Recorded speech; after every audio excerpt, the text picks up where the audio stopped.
Bismillahirrahmanirrahim. My name is Mohammad Yasin, Edwards College, Peshawar, Pakistan. Dear students, today we will solve exercise 4.2 related to first year mathematics, chapter number 4, exercise 4.2, question number 1.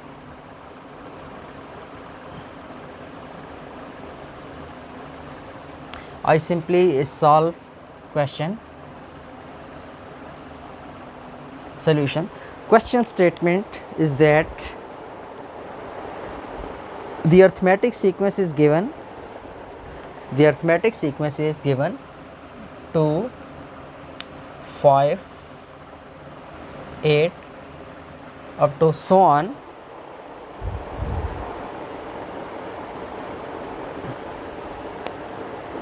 Find the fifth term, 15th term. Find the 15th term. It means that we have to find A15. ठीक है dear students, simple. आपको एक arithmetic sequence given है. Arithmetic sequence की पहचान क्या है कि अगर आपको जो टर्म्स दी जाएं, अगर दो कंसेक्यूटिव टर्म्स का डिफरेंस सेम हो, फॉर एग्जांपल 5 से 2 माइनस करते हैं 3 आता है, 8 से 5 माइनस करते हैं फिर भी 3 आता है. It is arithmetic sequence. तो आपसे कहते हैं इसकी 15th पोजीशन पर कौन सी टर्म्स होगी. तो आपके पास इसमें जो फर्स्ट टर्म है given A1, this is equal to 2. इसमें जो डिफरेंस आ रहा है, डिफरेंस कैसे फाइंड किया जाता है. आप कोई सी दो कंसेक्यूटिव टर्म्स का आप इसमें डिफरेंस ले लें. डिफरेंस आपके पास आएगा 3. अब आपको चाहिए A15. General formula in case of arithmetic sequence हम पढ़ चुके हैं, which is an is equal to a1 plus n minus 1 into d. Simple इसमें पुटिंग कर दें, n की जगह 15 रिप्लेस कर दें. सो this is a15, a1 is 2. यहाँ पर 15 माइनस 1 लगाएंगे तो कितना आएगा 14 इंटू डी, और d की वैल्यूज़ आपके पास क्या है 3. सिंप्लीफाई कर लें, 14 3 आपके पास, ठीक है. सिंप्लीफाई कर लें 42 और ये इसको ऐड कर लें इसके साथ, तो आपके पास ये आंसर होगा in case of if the arithmetic sequence is this one.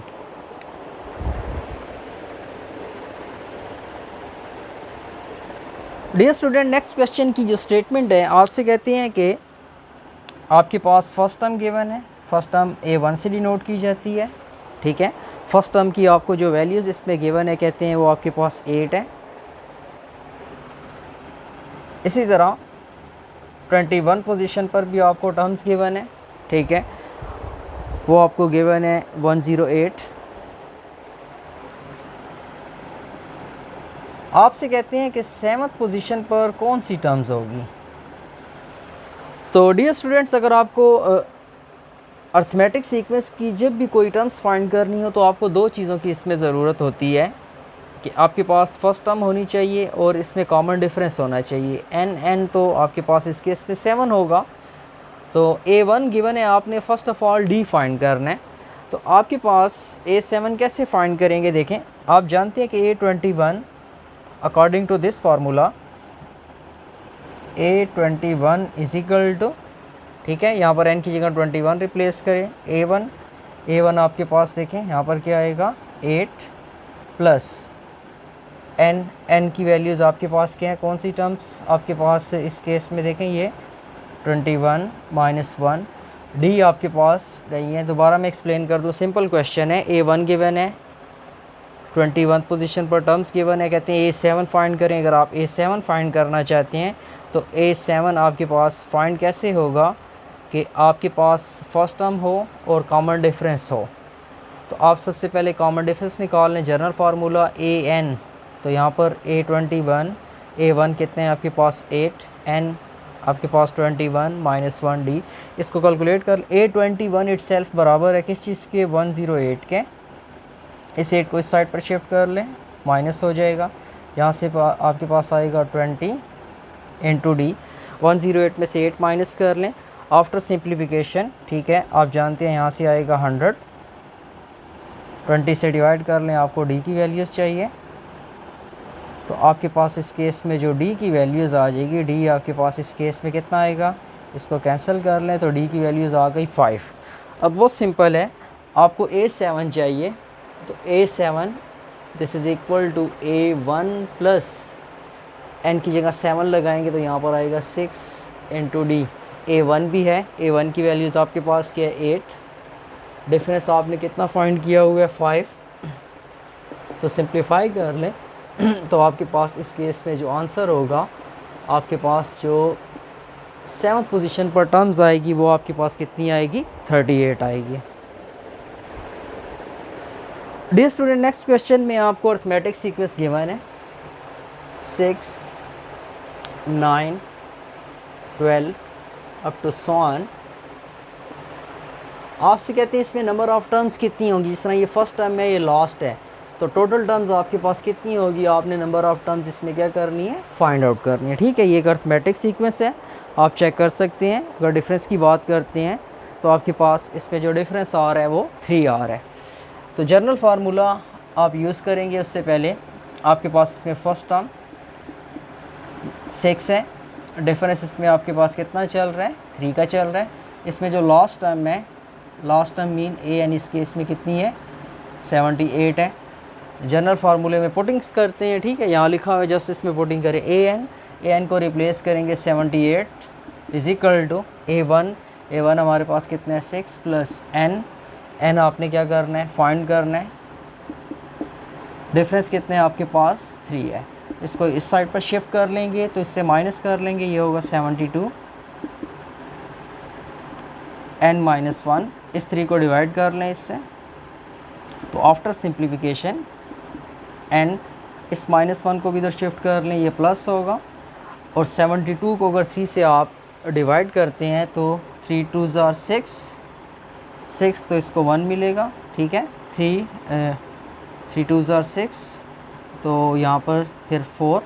ठीक है, तो आपके पास जो नंबर ऑफ़ टर्म्स इस केस में आएंगी, कितनी टर्म्स आपके पास आ जाएंगी इस केस में 25 टर्म्स आएंगी। ठीक है, आपके पास नेक्स्ट क्वेश्चन नंबर आपके पास 5 है। आपसे कहते हैं शो करें कि ये एक अर्थमेटिक प्रोग्रेशन है, इसकी एनएस टर्म्स फाइंड करें। तो अर्थमेटिक प्रोग्रेशंस की डेफिनेशंस क्या होती है कि अगर आप सेकंड टर्म से फर्स्ट माइनस कर रहे हैं या थर्ड से सेकंड माइनस करें, सेम डिफरेंस आना चाहिए। तो अगर आप ये बात साबित करते हैं तो ये अर्थमेटिक प्रोग्रेशन होगा। इसके लिए थोड़ा सा एक चीज़ हम रिवाइज़ कर लेते हैं। आपने प्रॉपर्टीज़ पढ़ी होंगी, लॉगरिथम की यूज़ करेंगे हम। फर्स्ट वन आपके पास ये कि log a raised to power b, this is b log of a। Second आपके पास property log a multiply by b, this is log of a plus log of b। Third one आपके पास log of a divided by b, this is equal to log a minus log b। ठीक है, इन properties को हम use करेंगे इस question में। तो कंसिडर कर लें आपके पास अगर ये अर्थमेटिक प्रोग्रेशन है तो वेरीफाई करते हैं। इसमें जो फर्स्ट टर्म गिवन है a1, this is log of a, and जो सेकेंड टर्म गिवन है इसमें आपके पास clearly this is log of ab, और जो इसमें थर्ड टर्म गिवन है आपको this is log of ab square. तो हम इस तरह कर चेक करते हैं कॉमन डिफरेंस, सेकंड टर्म से फर्स्ट माइनस करते हैं। सेकंड टर्म आपके पास है log of a b minus log of a। Property apply कर लें, प्रोडक्ट इसमें कन्वर्ट होगा एडिशन में, property number 2 log a log b। ये अपनी जगह वैसे ही लिख लें आप, यहाँ से ये कैंसिल हो जाएगा, तो आपके पास जो डिफरेंस इस केस में आ रहा है log of b आ रहा है। अगर ये डिफरेंस कॉमन हुआ तो ये अर्थमेटिक प्रोग्रेशन बनाएगा। तो हम चेक करते हैं कि क्या a3 और a2 से भी यही आता है कि नहीं आता। a3 हमारे पास है log of a b square, a2 which is log A B. ठीक है, आपके पास ये log की प्रॉपर्टी अप्लाई कर लें, this is log a plus log of b square, and this is minus log a plus log b। Simplify करते हैं, this is log of a power start में आएगी प्रॉपर्टी नंबर 1 आपके पास, this is 2 time of log of b, this is minus log of a, इस minus को अंदर multiply कर लें, माइनस log ऑफ b। ये पॉजिटिव नेगेटिव से कैंसिल, ये 2 टाइम्स है, ये -1 टाइम है, तो यहाँ से आपके पास आएगा log ऑफ b। तो आप चेक कर सकते हैं दोनों केस में डिफरेंस क्या है, सेम है। तो ये प्रूव हुआ, हेंस प्रूव्ड कि ये आपके पास क्या है, अर्थमेटिक प्रोग्रेशन बनाते हैं। अब आपने nth टर्म फाइंड करनी है, तो इसका जो सेकंड पार्ट है, nth टर्म्स का फार्मूला होता है an is equal to a1 plus n minus 1 into D. a1 आपके पास a1 की वैल्यूज गिवन है which is log of a plus n as it is, difference आपके पास कितना आ रहा है, log ऑफ b। इसकी पुटिंग कर लें तो यहाँ तक भी ठीक है, और अगर सिंप्लीफाई करते हैं this is log a plus n times of log b minus log of b। मज़ीद सिंप्लीफाई करते हैं तो इसको अगर आप कंबाइन करना चाहें तो this is log a by b, ठीक है। ये डिफरेंस इसमें कन्वर्ट होता है डिवीजन में, property number 3, and this is plus log b। इस पावर को यहाँ स्टार्ट में लिख सकते हैं, इस प्रॉपर्टी को आप रिवर्स कर सकते हैं, ठीक है। पावर शुरू में हो तो आप स्टार्ट में लिख सकते हैं, फिर एडिशन से प्रोडक्ट में कन्वर्ट कर सकते हैं। So this is log a by b into b raise to power n, ठीक है। आपके पास ये प्रॉपर्टीज़ अप्लाई कर ली, कौन सी प्रॉपर्टी अप्लाई कर ली कि आपके पास प्रोडक्ट किस में कन्वर्ट होती है, एडिशन में, तो एडिशन से किस में कन्वर्ट होगा, प्रोडक्ट में। तो ये आपके पास इसकी कौन सी टर्म्स होगी, ये इसकी nth टर्म्स होगी।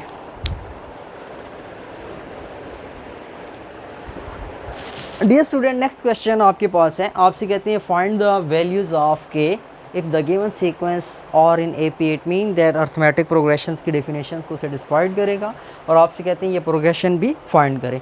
तो सिंपली देखें, आपके पास अगर हम कहते हैं कि ये आपके पास जो फर्स्ट टर्म है ये आपके पास A1 है, ये आपके पास A2 है, ये आपके पास A3 है। तो अर्थमेटिक प्रोग्रेशन में एक ख़ास बात होती है कि अगर आप सेकेंड टर्म से फर्स्ट टर्म माइनस कर लें, ये बराबर होगा आप थर्ड टर्म से किसको माइनस कर लें, सेकंड टर्म्स को। ये क्या चीज़ है, बाय डेफिनेशन। किसकी डेफिनेशन है, ये अर्थमेटिक प्रोग्रेशन की। देखें सिंपली अगर एक सीक्वेंस है 1 3 5, ये अर्थमेटिक प्रोग्रेशन बनाता है बिकॉज 3 में से 1 माइनस कर लें, 5 में से 3 माइनस कर लें, दोनों केस में क्या आएगा, 2 इक्वल टू 2, डिफरेंस क्या है, सेम है। तो ये आइडिया यहाँ पर हम यूटिलाइज़ करेंगे। तो सेकंड टर्म इसमें आपके पास है 6k माइनस 2, फर्स्ट टर्म के आपके पास है 2k plus 7 is equal to, third term आपके पास 8k minus 4, second term 6k minus 2। Simplify करते हैं और यहाँ से k की वैल्यूज़ फाइंड करते हैं। This is 6k minus 2 minus 2k minus 7 and this is 8k minus 4 minus 6k plus 2। Simplify कर लें, यहाँ से आपके पास आएगा 4k माइनस 9, यहाँ पर आपके पास आएगा 2k माइनस 2। इस 2 को इधर शिफ्ट कर लें तो इससे माइनस करके 2k आ जाएगा, इस 9 को उधर शिफ्ट कर लें तो ये प्लस बन जाएगा, तो यहाँ आपके पास क्या आ जाएगा, इससे माइनस करेंगे 7। तो जो आपके पास k की वैल्यूज़ आती है इस केस में वो कितनी आती है, 7/2। तो ये इसका फर्स्ट पार्ट था, आपसे कह रहे थे इस क्वेश्चन में आपने क्या करना है, k की वैल्यूज़ को फाइंड आउट करना है।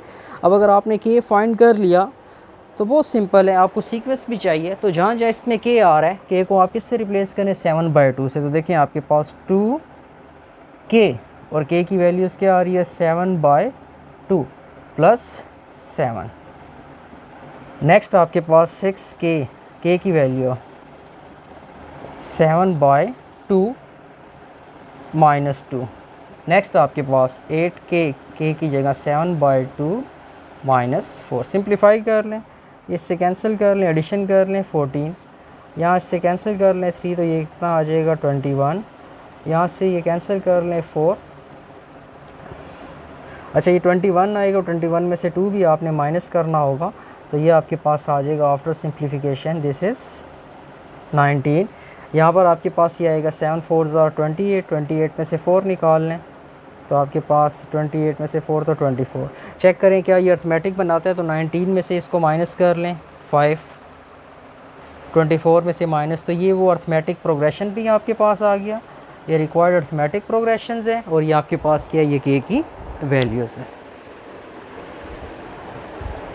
डियर स्टूडेंट, नेक्स्ट क्वेश्चन आपके पास क्वेश्चन नंबर 7। इस क्वेश्चन में आपके पास कुछ कंडीशंस गिवन है। आपसे कहते हैं अगर आप 6 टर्म लेते हैं और 4 टर्म लेते हैं, इसका सम 6 आ रहा है और इनका डिफरेंस 2/3 आ रहा है। कहते हैं ये अर्थमेटिक प्रोग्रेशन आपने क्या करना है, फाइंड आउट करना है।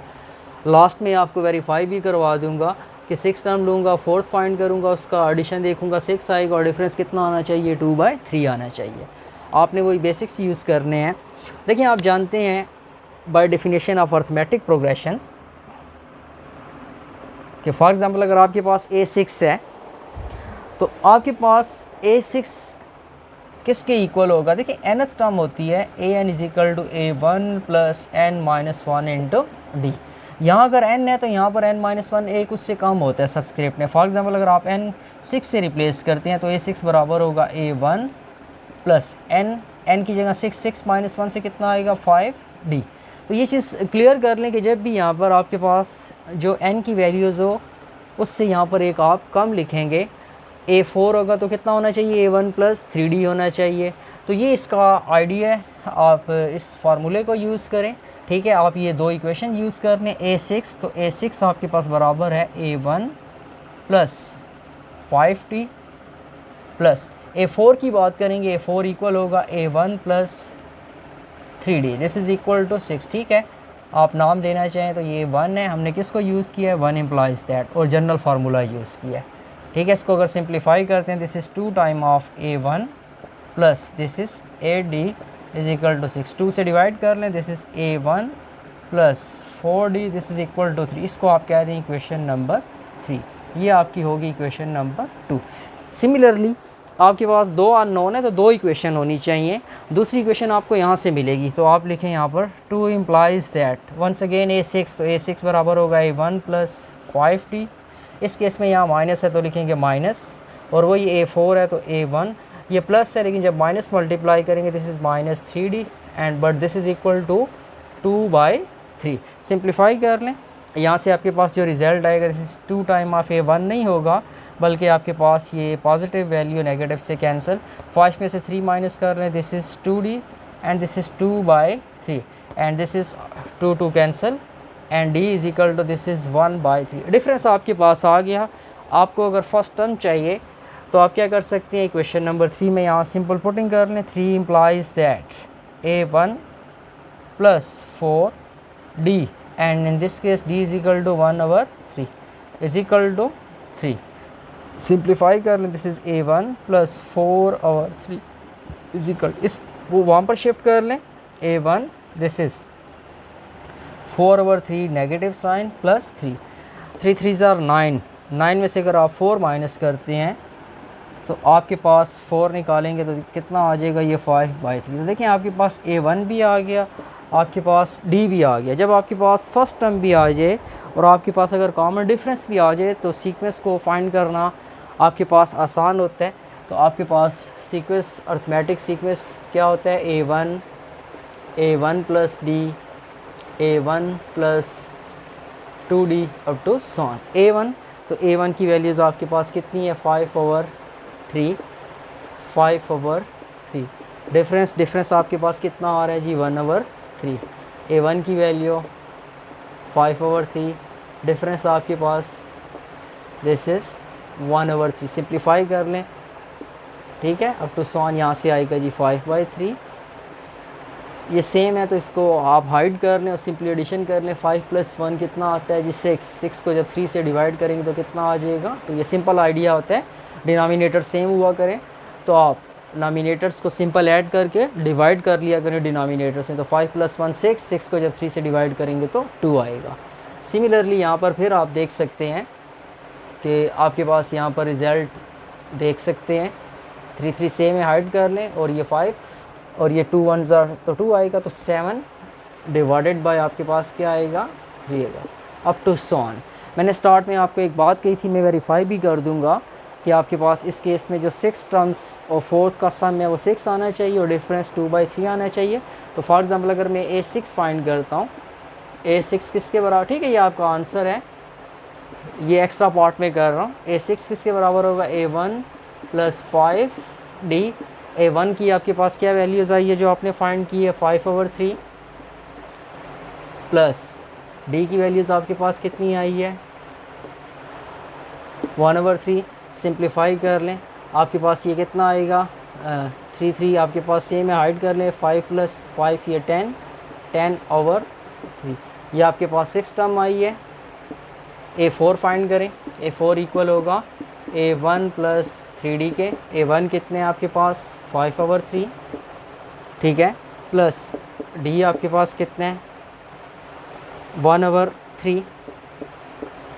इस केस में फिर आपके पास डिनोमिनेटर आपके पास सेम है, तो ये सिंपल एडिशन कर लें, तो ये कितना आएगा आपके पास, 8/3 आपके पास आ जाएगा। दूसरा आइडिया भी है, 3 को कैंसिल कर ले, यहाँ कितना आएगा 1, तो 3 × 1 = 3, 3 + 5 8/3 सेम है। तो 4 टर्म भी आ गई, 6 टर्म भी। अगर मैं इन दोनों का सम करता हूँ, A6 + A4, तो ये सम कितना आना चाहिए, 6। तो चेक करते हैं, तो आपके पास देखें 6 टर्म्स कितनी आई है, 10/3। 4 टर्म कितनी आई है, 8/3, ठीक है। सिंपल एडिशंस कर लें, यहाँ पर आपके पास 3 फिर सेम है, डिनोमिनेटर वैसे ही लिख लें, इनकी एडिशंस कर लें, कितना आएगा 18। इसको कैंसिल कर लें, 6। ये देखें इसका सम कितना आ रहा है, 6। इसी तरह अगर आप इसका डिफरेंस करते हैं, A6 - A4, 10/3 - 8/3, सेम सिचुएशन है, वही 3 सेम कर लें, 10 में से 8 माइनस कर लें, तो आपके पास कितना आता है, 10 में से 8 निकालेंगे तो 2 आएगा ना, तो 2/3। तो ये देखें आपके पास इनका डिफरेंस। तो इसका मतलब है आपने जो सोल्यूशंस की है वो वेरीफाई हो गई है, ठीक है आपके पास। क्वेश्चन नंबर 8 का जनरली मैं आपको आइडिया सा दे देता हूँ कि आपने क्या करना है। सिंपल क्वेश्चंस है, थोड़ी सी कैलकुलेशन होगी। आपके पास कुछ टर्म्स हैं, A1 कुछ टर्म्स गिवन है इस तरह से, ठीक है, आप बुक में देख सकते हैं इस तरह। A3 3 टर्म्स आपके पास गिवन है इसमें, और क्वेश्चंस की स्टेटमेंट में आपसे ये कहते हैं कि ये आपके पास अर्थमेटिक प्रोग्रेशन बनाती हैं। इट मीन दैट कि अर्थमेटिक प्रोग्रेशन बनाती हैं, तो A2 - A1 this is A3 - A2, ये सेम होगा। तो जब आप वो पुटिंग करेंगे तो उसको इस तरह से सिंप्लीफाई कर लें कि उसमें आपके पास 3 ऐसी टर्म्स जनरेट हो जाएं जो दोबारा अर्थमेटिक प्रोग्रेशन बनाती हों। तो उसमें लास्ट में आप देखेंगे कुछ रिज़ल्ट आ जाएंगे, तो उसमें भी आप ये क्वालिटीज़ चेक करेंगे, ये प्रॉपर्टीज़ चेक करेंगे, तो आपके पास क्या होगा, सेम होगा। तो ये आपके लिए होमवर्क है। नेक्स्ट क्वेश्चन आपके पास, डियर स्टूडेंट्स, क्वेश्चन नंबर 9, ये एप्लीकेशन टाइप्स है अर्थमेटिक सीक्वेंस की। आपसे कहते हैं एक बॉल है, और अगर उस बॉल को रोल करते हैं तो वो कवर करता है 24 मीटर, फर्स्ट सेकंड में 21 मीटर, नेक्स्ट सेकंड में, थर्ड में, इस तरह आपके सेकंड में, थर्ड में, फोर्थ में। कहते हैं आपके पास जब 8 सेकंड गुजरे हों तो इस बॉल ने कितना डिस्टेंस कवर किया होगा, ठीक है। आपसे कहते हैं, इसका मतलब है कि आपने फाइंड करना है A8। इस केस में ये हमारा टारगेट है कि 8 सेकंड में कितना इसने ट्रैवल। ये देखें A1 में ये है, ये A2 में ये A3 है, क्लियरली देख सकते हैं अर्थमेटिक सीक्वेंस है, क्योंकि इसका डिफरेंस और इसका डिफरेंस आपके पास क्या है, सेम है। तो अगर डिफरेंस फाइंड करते हैं तो वही आइडिया, डिक्रीजिंग है लेकिन माइनस में जा रहा है, 21 - 24, तो डिफरेंस कितना आ रहा है, -3 आ रहा है, ठीक है। इसका मतलब है कम डिस्टेंस कवर करेगा। फर्स्ट में इतने, सेकंड में, थर्ड में कम इसलिए भी होता जा रहा है बिकॉज ऑफ फ्रिक्शन की वजह से, ठीक है, ग्रेविटी इसको अपनी तरफ खींचती है, तो उसका डिस्टेंस कम होता रहेगा। तो देखते हैं कि इसका कितना कम होता है distance. A8 bye definitions A1 + 7 × D। A1 इस केस में ये A1 है, आपके पास कितने हैं जी, 24। डिफरेंस आपके पास कितने हैं इस केस में जी, -3। तो यहाँ से आएगा 24 माइनस। तो आप देख सकते हैं कि 8 सेकंड्स के अंदर, जब 8 सेकंड गुजरे होंगे तो उसने जो डिस्टेंस कवर किया होगा वो आपके पास कितना यूनिट होगा, वो 3 यूनिट होगा, ठीक है, चाहे वो मीटर में आप लिखते हैं, ठीक है। चाहे आपके पास जो भी यूनिट यूज़ करते हैं, तो इसका मतलब है 8 सेकंड में उसका जो डिस्टेंस होगा वो आपके पास बॉल ने कितना कवर किया होगा, वो 3 मीटर होगा। Next question is also applications of arithmetic sequence. इसमें भी स्टेटमेंट्स में गिवन है कि Ahmad and Akram can climb 1000 feet, ठीक है 1000 फीट, तो ये स्टार्टिंग पॉइंट है। A1 आपके पास कितने हैं, 1000 फीट है, ठीक है। ये मैं न्यूमेरिकल में कन्वर्ट कर रहा हूँ थ्योरेटिकल डेटा को। ये फर्स्ट आवर की बात कर रहे हैं तो A1 है बेसिकली। एंड कहते हैं 100 feet in each succeeding hour, और हर एक घंटा गुजरने में आपके पास आपसे कहते हैं वो 100 फीट क्या करते हैं, मज़ीद कवर करते हैं। यानी कि 1000 है तो फिर 1100 होगा, फिर इस तरह से मज़ीद आपके पास अप टू 100 इस तरह चलेंगे। तो लास्ट में वो कहते हैं क्लेम कर लेंगे कितना, 5400।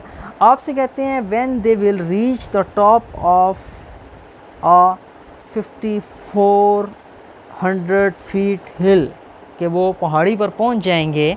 आपके पास कहते हैं कब वो पहुंचेंगे, तो बेसिकली आपसे वो इस क्वेश्चंस में n की डिमांड कर रहे हैं कि n की क्या वैल्यू होगी इसमें। तो जनरल फार्मूला पुटिंग करते हैं, ठीक है, और उसमें इस वैल्यू को असाइन कर लें। तो जनरल आपके पास जो फार्मूला होता है an, this is a1 plus n minus 1 into D.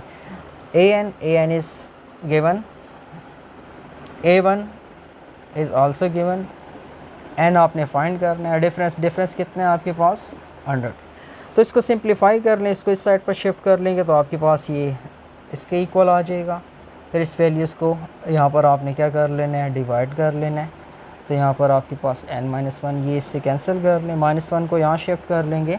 तो सिंपल आपके पास जो इस केस में n is equal to 54 value आएगी। When they will reach the top of a feet hill, तो when they will reach top in 54 hours, ठीक है। इसको अगर आप सिंप्लीफाई करते हैं तो आपके पास इसको ये कैलकुलेशंस अगर मैं इसको इसमें, अच्छा ये 1000 है तो आपके पास ये बेसिकली इसमें से ये माइनस करेंगे तो ये कितना, ये 40, ठीक है। इसको करेक्ट कर लें, ठीक है। तो ये माइनस, तो ये आपके पास बेसिकली आएगा 45, ठीक है। कैलकुलेशन है सिंपल, आपके पास आप खुद कर सकते हैं। तो सिंपली इस केस में n इज़ इक्वल टू 45 आपका आंसर होगा। नेक्स्ट इसमें फिर एक एप्लीकेशंस है, वो ट्राई करें। सिंपल है आपके पास, ठीक है। एक बंदे की अर्निंग गिवन है, ठीक है, उसकी स्टार्टिंग वैल्यूज़ है, डिफरेंस भी इस पर गिवन है, ठीक है। नंबर ऑफ़ टर्म्स इसमें भी गिवन है। जस्ट आपने इसमें जो फाइंड आउट करना है वो 21st year of work find करना है। आप खुद इसको ट्राई कर लें। क्वेश्चन नंबर 13 भी हम सॉल्व कर चुके हैं। क्वेश्चन नंबर 13 में सिंपली आपसे कहते हैं find the arithmetic mean between 2 number. तो वो हमने डिस्कस किया हुआ है कि a + b divided by 2, 2 numbers given हो, आप उसको सिंपली ऐड करके 2 से डिवाइड कर लें। नेक्स्ट क्वेश्चन की तरफ चलते हैं। क्वेश्चन नंबर 14 आपसे कहते हैं 3 अर्थमेटिक मीन फाइंड करें 6 एंड 41 के दरमियान, ठीक है। नेक्स्ट आपका जो क्वेश्चन है आपसे कहते हैं find 3 arithmetic means between 6 and 14। एक तो ये होता है 2 नंबर्स दिए जाते हैं तो उसके दरमियान अर्थमेटिक मीन के लिए simple a + b divided by 2 है। लेकिन इस केस में आपसे कहते हैं नहीं, इन 2 नंबर्स के दरमियान आपने कितनी अर्थमेटिक मीन फाइंड करने हैं, 3 अर्थमेटिक मीन। तो इन क्वेश्चंस का स्टार्ट कैसे लेंगे, वेरी सिंपल। आपको कितने 3 अर्थमेटिक मीन चाहिए। अर्थमेटिक मीन को किससे डिनोट किया जाता है, ए से। तो आप इसका स्टार्ट इस तरह से लेंगे, let a1 a2 a3 be the 3 required arithmetic means किसके दरमियान चाहिए, बिटवीन 6 एंड 41, ठीक है। हम कहते हैं ये अर्थमेटिक प्रोग्रेशन बनाते हैं। तो आप इसको थ्योरेटिकल लाइन को मैथमेटिक्स की फॉर्म में लिखें, देखें 6 लिख लें, उसके बिटवीन a1 a2 a3 और लास्ट में क्या है 41, ठीक है। ये किस में है, ये अर्थमेटिक प्रोग्रेशंस बनाते हैं। तो इसमें जो फर्स्ट टर्म है, ये फर्स्ट टर्म है, ये आपके पास सेकंड टर्म है, ये थर्ड है, ये फोर्थ है, ये फिफ्थ है। दो टर्म्स आपको मालूम है, आपने 3 फाइंड करनी है, A2 फाइंड करना है, A3 फाइंड करना है एंड A4 आपने फाइंड करना है। तो जब भी कोई भी अर्थमेटिक सीक्वेंस की टर्म्स फाइंड करनी हो तो आपको 2 वैल्यूज़ की ज़रूरत होती है, first term and the common difference. तो फर्स्ट टर्म है, लेकिन डिफरेंस कितने के ऐड किया जाए तो ये आए, क्योंकि A2 को अगर आप देखते हैं तो A2 फिर किसके बराबर होता है, A1 प्लस D के। तो आपके पास A1 तो होगा, D नहीं है, तो D हमारा टारगेट है। इसी तरह A3 चाहिए, तो A3 बराबर होगा A1 प्लस 2D के। D चाहिए, इसमें भी देख लें A1 प्लस, तो हमें इसमें बेसिकली रिक्वायर है D। तो आप D कैसे फाइंड करेंगे, हमारा टारगेट है D को फाइंड करना। तो देखें आपके पास फर्स्ट टर्म इसमें लिख लें A1 = 6। इसमें जो लास्ट टर्म है, लास्ट टर्म मीन कि ये वाली टर्म आपके पास जो कि A5 भी है, which is equal to 41। General formula an A1 plus n minus 1 into, इसमें सिंपल पुटिंग करें an last term, A1 first term 6, how many terms are there 1 2 3 4 5। तो n की वैल्यू इस केस में आपके पास क्या है 5 यहाँ पुटिंग करेंगे तो ये आएगा 4 इंटू डी। इसको यहाँ शिफ्ट कर लें तो ये 35 आएगा। हमें डी चाहिए, 4 को भी डिवाइड कर, देखिए कॉमन डिफरेंस आ गया। जब भी डिफरेंस आ जाए तो आपके लिए कोई भी टर्म्स फाइंड करना आसान है। तो बस डी आ गया। तो देखें A2 अगर फाइंड करना चाहते हैं तो A2 किसके बराबर होता है, ये मैंने लिखा हुआ है, A2 बराबर होगा A1 प्लस डी। A1 तो A1 कितने हैं 6 प्लस डी कितना फाइंड किया है 35 और 4। सिंप्लीफाई कर लें 6 इंटू 4 24 को इसमें ऐड कर लें तो आपके पास ये आ जाएगा 24, दिस इज़ 59 और 4। तो ये आपके पास क्या होगी A2। A3 अगर फाइंड करनी है तो A3 फिर A1 कितने हैं 6 प्लस 2 इंटू डी कितने हैं 35 और 4। सिंप्लीफाई कर लें, यहाँ से कैंसिल कर लेंगे तो ये आएगा 2। तो 2 इंटू 6 से कितना आएगा 12 को 35 में जमा कर लें, दिस इज़ 47 और, ठीक है, सिंपल कैलकुलेशन है, आप ख़ुद भी कर सकते हैं। A4 इज़ फिर देखें A1 तो A1 6 है प्लस 3 टाइम ऑफ डी कितने हैं 35 और 4। तो आपके पास इसको कैलकुलेट कर लें तो आपके पास 6 प्लस 35 को इससे मल्टीप्लाई कर लें, दिस इज़ 105 डिवाइडेड बाय 4। इसको इससे मल्टीप्लाई कर लें 24 तो ये आ जाएगा 129 और 4। तो ये देखें ये रिक्वायर्ड वो A2 A3 और A4 होगा जो कि 3 अर्थमेटिक मीन होंगे किसके दरमियान 6 और 41 के दरमियान में होंगे। Dear student, next question number 15 की स्टेटमेंट है, for what value of n पर क्वेश्चन मार्क है, n आपने फाइंड करना है। For what value of n, a power n plus 1 b power n plus 1 divided by an plus bn। ठीक है, कहते हैं n की किस वैल्यूज़ के लिए अर्थमेटिक मीन बनाता है, ठीक है, a और b के लिए। इस क्वेश्चन की स्टेटमेंट है, simple question, for what value of n is the arithmetic mean between a and b। यानी कि n में क्या पुट करूँ, ठीक है, स्टार्ट में मैं इसको समराइज़ कर दूँ कि मैं n यहाँ क्या पुट करूँ कि ये अर्थमेटिक मीन बन जाए, वो n की कौन सी वैल्यूज़ होनी चाहिए। फॉर एग्जांपल मैं स्टार्ट में ही आपसे कह देता हूँ कि n में फाइंड करूँगा तो 0 आना चाहिए। कैसे, n को यहाँ अगर 0 में पुट करता हूँ, 0 प्लस 1 दिस इज़ 1, फिर b 0 plus 1 this is 1 divided by a raise to power 0 1 b raise to power 0 1। तो सिंप्लीफाई करता हूँ, this is a plus b divided by 2। और ये देखें ये क्या चीज़ है, ये अर्थमेटिक मीन है किसके दरमियान, a और b के दरमियान। तो दो नंबर्स का अर्थमेटिक मीन क्या होता है, a plus b divided by 2। तो आपके पास अगर सिंपली इन शॉर्ट आप डायरेक्टली आंसर्स फाइंड करना चाहते हैं, अगर आपके पास MCQs टाइप्स है तो डायरेक्टली आप इस तरह से चेक करेंगे। सोल्यूशन कैसे करेंगे तो देखें हम फाइंड आउट करते हैं n की वैल्यूज़ को। तो इस पे गिवन है कि ये अर्थमेटिक मीन है, तो इसको आप लिख लें am, इसको कहते हैं इक्वेशन नंबर 1। आप क्या जानते हैं कि दो नंबर्स का जो अर्थमेटिक मीन होता है वो होता है a plus B divided by 2। ये भी अर्थमेटिक मीन है, ये भी अर्थमेटिक मीन है। आप इन दोनों को कंपेयर कर सकते हैं, या इक्वेशन 1 में 2 पुट कर लें, या आप लिख सकते हैं A M is equal to A M. ये कौन सी प्रॉपर्टी है? इसको कहते हैं रिफ्लेक्सिव, ये रिफ्लेक्सिव प्रॉपर्टी है। 2 is equal to 2, 4 is equal to 4, तो ए एम इज इक्वल, तो ए एम की एक वैल्यूज़ आपके पास a N plus 1 b n plus 1 divided by a N plus b n is equal to दूसरी value आपके पास a plus B divided by 2। Target हमारा क्या है? सिंपल, इसमें से n फाइंड करना है, सिंप्लीफाई करें, क्रॉस मल्टीप्लिकेशंस करने। तो this is 2 time of a power n plus 1, 2 time of b power n plus 1 and this is a plus b into A N plus B power n। ठीक है, bases same है, multiplications पे power add कर लें, simple सा rule होता है, ये एज इट इज़। तो इसको मल्टीप्लाई कर लें, this is A N plus 1, this is A B power n plus B A power n and plus B n plus 1।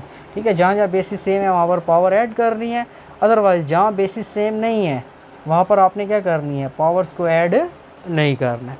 अब देखें, इस वैल्यूज़ को इस साइड पर शिफ्ट करें, सिंप्लीफाई करें, क्योंकि ये 2 टाइम है, ये 1 टाइम है, तो इसको इधर शिफ्ट करके इससे माइनस कर लें। तो 2 टाइम में से 1 टाइम निकालेंगे, this is A N plus 1। Similarly इस फैक्टर को भी इधर शिफ्ट कर लें, तो इससे माइनस कर लें, this is b power n plus 1। यहाँ बचेगा आपके पास a B power n plus a N b. ठीक है, इसको शफल अल्फ़ाबेटिकली लिख लें, ए को पहले बी को बाद में। फिर आपके पास बेसिस सेम हो तो पावर ऐड होती हैं, आप ब्रेक भी कर सकते हैं। तो इस स्टेप को आप इस तरह भी लिख सकते हैं, ए एन ए पावर 1, और इस वैल्यूज़ को आपने शिफ्ट कर लेना है इस साइड पर। तो this is minus A N B is equal to, इस वैल्यूज़ को इस साइड पर शिफ्ट कर लें, ये पॉजिटिव है, इस साइड पर आएगा तो माइनस बी पावर एन, और ब्रेक भी कर लें पावर को, और यहाँ आपके पास सिंपली लिखा हुआ है ए बी पावर एन। इसमें से कॉमन क्या है? A power n, this is a minus b. यहाँ कॉमन क्या है? B power n, this is a minus b. ठीक है, तो आपके पास ये देखें, ये सेम हो गए, कैंसिल, ये हमारा टारगेट था। This is equal to this, b n को बोथ साइड डिवाइड कर लें, ये कैंसिल हो जाएगा, यहाँ आएगा 1। This can be written as a by b whole power n. 1 को आप लिख सकते हैं a by b whole power 0, because किसी फाइनाइट नंबर्स की पावर 0 हो तो क्या आते हैं? 1 आता है। ऐसा क्यों करते हैं? आपको याद होगा छोटी क्लासों में भी आपसे कहते थे x की वैल्यूज़ फाइंड करें, तो आप लिखते थे 3 पावर x, तो जो बेस होती है यहाँ क्रिएट करते हैं, तो इसको 3 पावर 0 लिखते थे, because in this case x is equal to 0 putting करेंगे ना, यहाँ 0, तो 3 की पावर 0 1, तो 1 इज इक्वल टू 1। तो इस वजह से आप इसको इस फॉर्म में लिख सकते हैं, बिकॉज ऑफ दिस वन। अब आपके पास ये सेम है, तो यहाँ पर आपके पास एंटी लॉग ले लें, सिंपल प्रॉपर्टी। स्टार्ट में मैंने कहा था कि हमारे पास n की वैल्यूज़ क्या आएगी? 0 आएगी। तो आपके पास देख सकते हैं n की वैल्यू 0 हमने स्टार्ट में असाइन की थी, तो ये अर्थमेटिक मीन बना था between a and b। Dear student, next question number 16, very simple. ठीक है, क्वेश्चन नंबर 14 की तरह ट्राई कर ले आप, मुश्किल नहीं है, आसान है। इंसर्ट करने हैं आपने अर्थमेटिक मीन्स, ठीक है, 5 अर्थमेटिक मीन, आप खुद ट्राई कर ले इसको। क्वेश्चन नंबर 17 देखें, there are n arithmetic mean between 5 and 32 such that the ratio of third and the seventh mean is 7:13, find value of. आपसे कहते हैं कि एन अर्थमेटिक मीन है 5 और 32 के दरमियान, तो आप इसका कैसे स्टार्ट लेंगे? आप लिखेंगे let A1 A2 A3 up to An। N arithmetic means between किसके दरमियान है? आपसे कहते हैं ये हैं 5 और 32 के दरमियान। ठीक है, किसके दरमियान? 5 और 32 के। मैथमेटिकली फॉर्म में इसको लिख लें तो 5 लिख लें, फिर A1 A2 A3 up to so on An, और लास्ट में लिख लें 32। ये किस में है? In arithmetic progression. ठीक है, ये क्वेश्चंस की स्टेटमेंट थी, हमने लिख लिया था कि 5 और 32 के दरमियान कितने अर्थमेटिक मीन है? अनअर्थमेटिक मीन, तो ये हमने ले लिए। अच्छा, अब आपके पास इसमें ये भी कहा गया कि जो आपके पास थर्ड और सेवन्थ मीन्स है उसकी जो रेशो है, ठीक है, एक इसमें बात जो और गिवन थी, यानी कि A3 और A7 की जो रेशो है, ठीक है, थर्ड टर्म की और सेवन्थ की, ये कहते हैं आपके पास कितनी है? 7:13। ये भी कंडीशंस गिवन है। आपसे कहते हैं कि इस क्वेश्चन में आपने ये n फाइंड करना है कि n की वैल्यूज़ क्या होगी, ठीक है। ये इस क्वेश्चन में हमारा टारगेट है। पहले यहाँ पर एक बात क्लियर कर ले कि फ़र्स्ट टर्म इस केस में अगर a1 है वो 5 है। इसमें अगर लास्ट टर्म की बात करते हैं, ये लास्ट टर्म में n ऑलरेडी यहाँ यूज़ किया गया तो मैं इसको यूज़ कर लूँगा कैपिटल N से। लास्ट टर्म कितनी है 32। अब इसमें जो नंबर ऑफ़ टर्म्स की तादाद होगी n से डिनोट कर लेते हैं।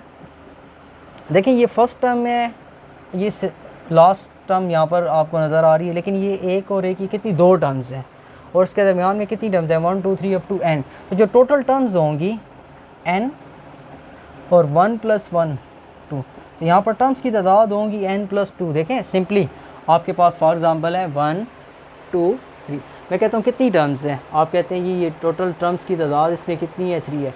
अब मैं कहता हूँ फॉर एग्ज़ाम्पल यहाँ पर है जी 0 और यहाँ पर 4 है। अब टर्म्स की तादाद कितनी है तो आप इसमें क्या करते हैं 2 ऐड करते हैं। तो यहाँ पर भी यही आइडिया है कि ये कितनी टर्म्स हैं n और यहाँ पर ये एक और एक कितनी टर्म्स है 2, तो टर्म्स की तादाद कितनी n + 2। तो जर्नल फार्मूला होगा, लिख लेते हैं general formula an, this is a1 + n - 1 into d, an and an this case this is equal to 32, a1 first term which is 5, terms capital N which is n + 2, d अपनी जगह 32, इसमें से ये minus कर लें तो ये होगा 27, यहाँ पर आएगा n + 1 d, d किसके बराबर होगा, d बराबर होगा 27 डिवाइडेड बाय n + 1, इसको इक्वेशन 1 कह दें। अब प्रॉब्लम ये है कि 2 अननोन है, इक्वेशन 1 है, आपने n फाइंड करना है तो d होना चाहिए, ठीक है। तो आपके पास सेकंड कंडीशन हम यूज़ करेंगे, ये जो गिवन है आपके पास कि a3 / a7 this is equal to 7/30। तो आपके पास मीन का प्रोडक्ट स्टीम के प्रोडक्ट के इक्वल होते हैं, ठीक है। तो आप यहाँ से लिख लें जी 13 times of a3 this is 7 times of a7, ठीक है। आपको याद होगा छोटी क्लासों में इसमें AD is equal to BC या A/B C/D, cross multiplication AD is equal to BC। देखिए सेम सिचुएशन है आपके पास, जैसे भी आप करना चाहें। अच्छा 13 को अपनी जगह एज इट इज़ लिख लें। A3 किसके बराबर होगा, अब इस केस में यहाँ पर एक चीज़ का ख्याल करें, अगर ये A3 है तो ये A1 A2 A3 A4, तो ये 4th पोजीशन पर है। तो 4th पोजीशन पर जो टर्म्स होती है वो आपके पास क्या होती है A1 + 3D। A7 पर है बेसिकली ये A8 पोजीशन पर है, ठीक है। तो आपके पास होगी A1 + 7D, ठीक है। इस चीज़ का ख्याल करें क्योंकि आपके पास इस केस में जो A3 है इस केस के अंदर या आपके पास A7 है, तो आम हालात में तो सबस्क्रिप्ट से हम कहते हैं ये कम होता है, लेकिन देखें ये फर्स्ट टर्म्स A1 है तो यहाँ पर A2 जो है वो A1 है, तो ये सेकंड टर्म है इस केस में। तो इसी तरह देखें जिस तरह ये A1 A2 A3 A4, तो A4 किसके बराबर होता है, सबस्क्रिप्ट से कम होता है ना। तो ये देखें ये लिखा हुआ A1 + 3D which is equal to A3, तो इसका ख्याल करें। सिंप्लीफाई कर रहे हैं यहाँ से 13 A1 + 39 D, this is 7 A1 49 D। इसको इस साइड पर शिफ्ट कर लें तो 13 में से 7 दिस इज़ 6 A1, इसको वहाँ शिफ्ट कर लें दिस इज़ 10 D, ठीक है। यहाँ पर आपके पास 6 A1 किसके इक्वल है, A1 आपके पास है जी 5 10 D। सिंप्लीफाई कर लें तो इस केस में जो D की वैल्यू होगी यहाँ से 30 को 10 से डिवाइड कर लें तो D कितना आता है 3। जब D आ गया इक्वेशन 1 में पुटिंग कर लें 1 इम्प्लाइज दैट, या इसको भी 1 किया जाए तो ठीक है, इससे भी काम चलता है। 27 is equal to n + 1 D, और D आपके पास कितना आ रहा है जी 3। इस 3 को यहाँ डिवाइड कर लें तो ये आएगा 9, इस 1 को वहाँ शिफ्ट कर लें तो n की वैल्यूज़ कितनी आएगी 8। इसका मतलब इस केस में जो n होगा वो आपके पास कितना होगा, n आपके पास इस केस में 8 आएगा। Dear student, it is all about exercise 4.2। Next time इंशाल्लाह एक्सरसाइज 4.3 को स्टार्ट करेंगे, ठीक है। तो तब तक के लिए इजाज़त दें। Thank you very much, to be continued. अल्लाह हाफिज़।